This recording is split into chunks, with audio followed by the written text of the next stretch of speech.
আসসালামু আলাইকুম। আজকে আমি আপনাদের সাথে মসুর ডালের ইউনিক একটা পেঁয়াজুর রেসিপি শেয়ার করব। আমি বাসায় হঠাৎ করে মনে হলো, হঠাৎ করে আইডিয়া আসে না, তো ওরকমভাবে আর কি একদিন বানিয়েছি, তো বানিয়ে খুবই মজা লাগছে।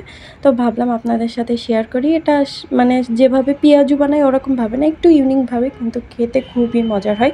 তো চলেন দেখে নিই যে কীভাবে বানিয়ে রাখছি। প্রথমে আমি মসুর ডালে পানি দিয়ে 4 ঘন্টার মতন ভিজিয়ে রাখছিলাম, আর ডালটা দেখেন খুব ভালোভাবেই ভিজে গিয়েছে। তো এখন ডালটাকে আমি সুন্দর করে ধুয়ে নিব। আপনারা চাইলে পানি দেওয়ার আগেই ডালটা ভালোভাবে ধুয়ে তারপরে পানি দিয়ে রাখতে পারেন, কিন্তু আমি ডালটা শুরুতে যেহেতু ভিজাই রাখছিলাম, ধুইনি, তো এখন ধুয়ে নিতেছি। এখন আমি ডালটাকে শিলপাটায় বেটে নিব। ব্লেন্ডারের থেকে আমার মনে হয় যে শিলপাটায় ডালটা বেটে নিলে বেশি ভালো হবে। আর ডালটা পুরো নিফিস করে বাটবো না, একটু গোটা গোটা থাকবে সেরকমভাবে বাটতে হবে। আর এই ডাল বাটতে গেলে যে এত পরিমাণে কষ্ট হয়, যেহেতু এখন গরমের সময় অনেক বেশি কষ্ট হয়, কিন্তু কিছু করার নেই, একটু মজার জিনিস খেতে গেলে তো কষ্ট করতেই হবে। তো এখানে ডালটা বেটে নেওয়া হয়ে গিয়েছে। তারপরে এখানে আমি সামান্য পরিমাণের আদা বাটা, রসুন বাটা দিয়ে নিয়েছি। আর এখানে আমি ছোট ছোট 3টা পেঁয়াজ কুচি করে কেটে নিয়ে দিয়ে দিয়েছি। আর এখানে আমি ঝালের গুঁড়া দিতেছি। আপনারা চাইলে কাঁচামরিচ কেটেও দিতে পারেন। তারপরে এখানে সামান্য পরিমাণের হলুদ গুঁড়া দিয়ে দিতে হবে। তারপরে এখানে সামান্য পরিমাণে বেকিং সোডা দিতে হবে, আপনারা চাইলে নাও দিতে পারেন। আর এখন আমি সামান্য পরিমাণের লবণ দিয়ে সব কিছু ভালোভাবে মেখে নিব।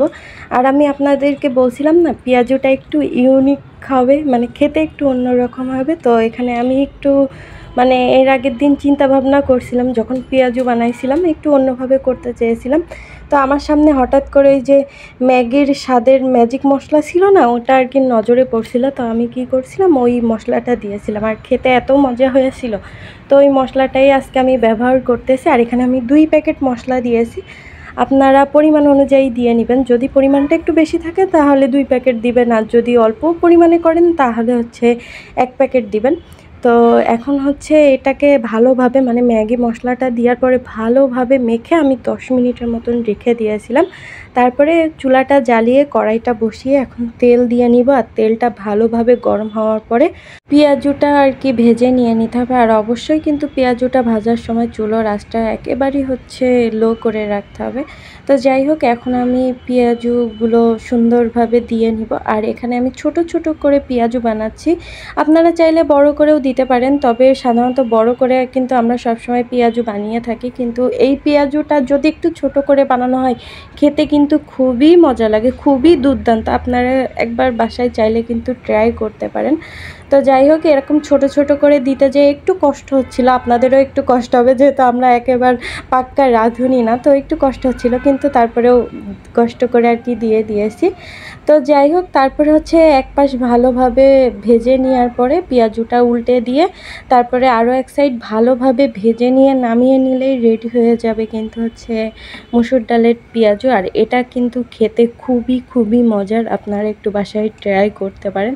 আমি প্রথম যেদিন একটু ট্রাই করছিলাম যে কেমন হয় খেতে, আমি তো খুব টেনশনে ছিলাম কেমন হবে খেতে, কিন্তু আমাদের বাসার সবাই যারা যারা খেয়েছে সবাই বলছে খেতে খুবই মজা হয়েছে।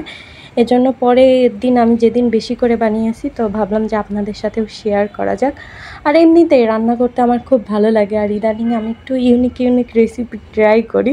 তো এটাও মনে করেন আমার একটা চিন্তা ভাবনার থেকেই পেঁয়াজুটা আমি একটু অন্যভাবে একটু ট্রাই করার চেষ্টা করেছি।